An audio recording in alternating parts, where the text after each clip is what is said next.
Hey everybody, you got Keith with AL13 here, and today we're going to talk about the system clip spacer for our plank product only. This spacer is made out of a spring metal, powder coated to black, and we use this at the start and the stop of a plank installation. Now what I mean by that is if you're doing, let's say, a horizontal installation, you're going to use it at the bottom of the wall and then finish it at the top of the wall. And we're finishing it by, when I say finishing it, it's going to actually be snapped into the back plate, the wing of the back plate, which we have right here. This is the wing of our back plate, which is behind the whole system. It's what fastens to our substrate. And this clip basically is spacer is meant to keep the plank nice tight up against the back of the whatever component. In this case, it's going to be a flat cap component, and that's where we start the wall and then move up the wall from groove to tongue on the top, and then we continue up in a sequential installation pattern. Now, if you're going vertical installation, it's not the bottom and the top. Again, it's start and stop, so it's going to be the side and to the other side. You're going to start on the left and you're going to continue to the right. So that section of wall will have clips, and then the other side of the wall will also have some clips, but not the top and the bottom. Again, it's the orientation from start to stop. So we're going to give a quick installation on our mock-up board.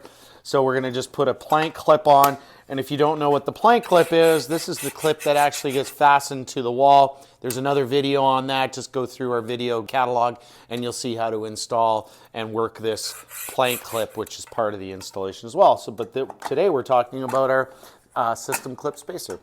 So we're quickly going to slide one in here, and we've just put the plank clip on, and you can see that it's nice and tight there, holding the plank away, which is going to give a really nice tight installation with no rattle or any of that stuff that you could see with other products. I'm going to snap in the top cap so you can see here and pushing on the plank, and it's really nice and tight on there, so it's solid. It's not going anywhere.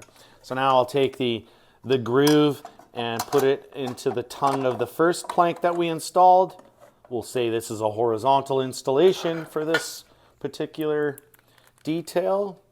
And we're using these little screws. We don't normally use these screws for installation. We use proper screws for substrates, but this is a mock-up board, so we're just using these small ones. Now, at the top of a wall or at the end of an installation, in this case, the top of a wall, you'll never typically have a full plank. You'll have to rip that down on a table saw to make sure that you have a perfect fit at the top there. So you measure from the tongue to the back plate here. I'm going to put another system clip spacer at the top, just like that. Snap it in, nice and easy. And we're going to slide that in. So now you can see the top of the plank is nice and tight. And then we're going to snap in the perimeter flat cap that we have here, pre-cut. And now we've got a nice tight installation. Everything is really nice and tight there, and then we'll just finish it up by popping in the sides. You don't need them on the sides because the plank holds nice and tight in the system, so we don't need any spacers to keep everything away. And that's all you got to do, and you're done with your installation.